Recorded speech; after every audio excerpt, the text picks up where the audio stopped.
डर नहीं होता, big boys don't cry and what not. How difficult it was for you when you were growing up, and आपके साथ वाले आपके दोस्तों का भी इसको लेके क्या एक्सपीरियंस रहा है, प्लीज बताएं.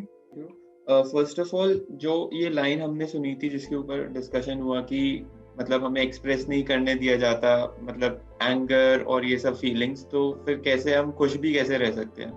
तो अगर हम स्टैटिकली डेटा वाइज भी अगर हम देखें तो अभी हम कोरोना पीरियड में हैं एंड ऑलमोस्ट 1 साल हो चुका है इंडिया में भी जब लॉकडाउन अनाउंस हुआ था. उससे अगर हम अभी कंपेयर करें तो हम अगर नंबर ऑफ डेथ देखें, it is around 16 lakh, 1.6 million, which is huge. And we say corona is a global pandemic. But अगर हम mental health के बारे में बात करें तो you will be surprised to know कि अगर हम 2019 का डेटा उठा के देखें तो the number of death due to suicide is almost the same and we don't even speak about it.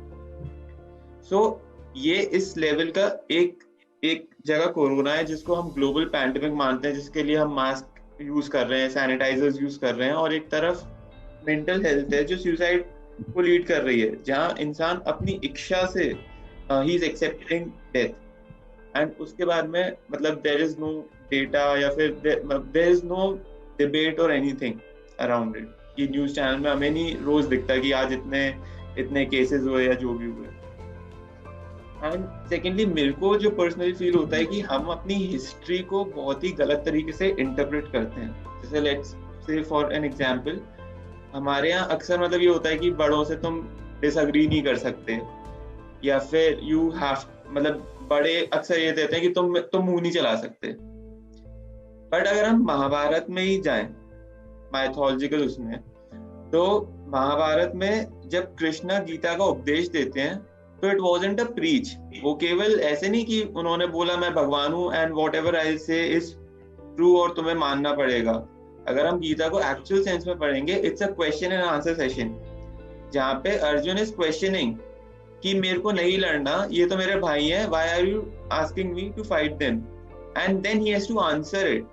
उस पे वो क्रॉस क्वेश्चनिंग करते हैं एंड उसके फिर आंसर दिए जाते हैं. तो it is not a sort of preach या sermon जहाँ पे कृष्ण भगवान is standing with सुदर्शन चक्र and he is preaching कि नहीं तुम जाओ मार दो.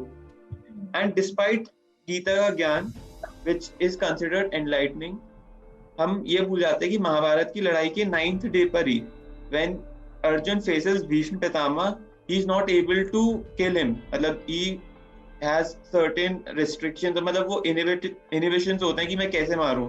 तो कृष्ण भगवान खुद स्टेप डाउन करते हैं और वो चक्र उठा लेते हैं, व्हील उठा लेते हैं और कहते हैं मैं मारूंगा अगर तुम नहीं मारोगे तो.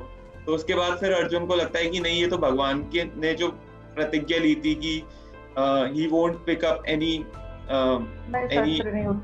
कोई भी शस्त्र नहीं उठाऊंगा, तो वो टूट जाएगी. देन ही इज मोटिवेटेड कि नहीं, मुझे ही करना पड़ेगा because this is my job. या फिर अगर हम रावण और कुंभकर्ण का देखते हैं, ऐसे अगर हम टीवी में देखें तो कि मतलब वो कुंभकर्ण उनकी तरफ से फाइट करने चले जाते हैं, बट ऐसा नहीं था. कुंभकर्ण उनको क्वेश्चन करते हैं, उनको कॉल आउट करते हैं कि what you have done is wrong and it is not justified, but just because your brother, one of your brother has already left you, I will stay so that you won't feel कि तुम्हारे साथ कोई खड़ा नहीं हुआ. I will fight but this is wrong what you have done and I know I will die but I will still do it.